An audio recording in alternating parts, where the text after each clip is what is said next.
অসম্ভব কথা এবে সম্ভব হইলা পূর্বদিগ ভালু কিংবা পশ্চিমে হইলা কিরিশি ক্ষেপ কিরিশি ক্ষেপ সংসার সংসার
অসম্ভব কথা এতে সম্ভব হইলা পূর্বদিগ ভালু কিংবা পশ্চিমে হইলা কিরিশি ক্ষেপ কিরিশি ক্ষেপ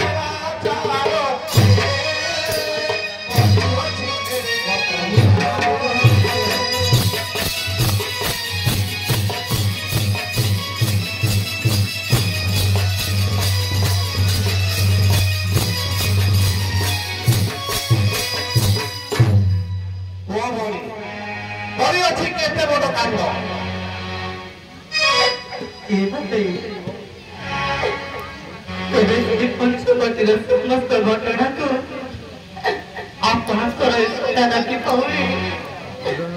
गोटे गोटे कर सब किसी गोटे दौड़े ଆପଣ ମନ ଦେଇ ଶୁଣନ୍ତୁ ଭାଇ କହ ଭଳି କାହା କହିବୁ ଗୋଟି ଗୋଟି କରି ଶୁଣିବି ଭଳି ତେବେ ଶୁଣ ଭାଇ ଶୁଣ କୁହ ଭଳି ଶୁଣି କରି ସୁର ପାଣ ଖା ଯୋଡ଼ିଲେ ଘରା ଶୁଣ ଭାଇ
पाखरे जाइए भिक्षा मागिली किंतु भाई से श्री राम अनुकूल करो बिना दोषर भाई बिना दोषर पिलाना करो आउ जानिछ भाई ए समस्त घटना जाई घर सुनाई त्रिश्रांत कहले किंतु से माने मोर ए दुख को देखि तंक संतरण करबा चली गले आउ शेषरे से श्री राम हस्तरे से माने समस्त निहत हेले भाई से माने समस्त निहत हेले ए भाई ओ तोरे अरे बाहुली रहे कि बात चालो ना सब लेबार को जाई तक से कोचे बच्चे पाना कोचे तो बा आउ तंक पाखरे थिबा से सुंदर कन्याटी को आउ मलंग को मन प्राणी बतुए बोले आउ बाकु आईने भौरी सत्य कथा कहले छिलो यहाँ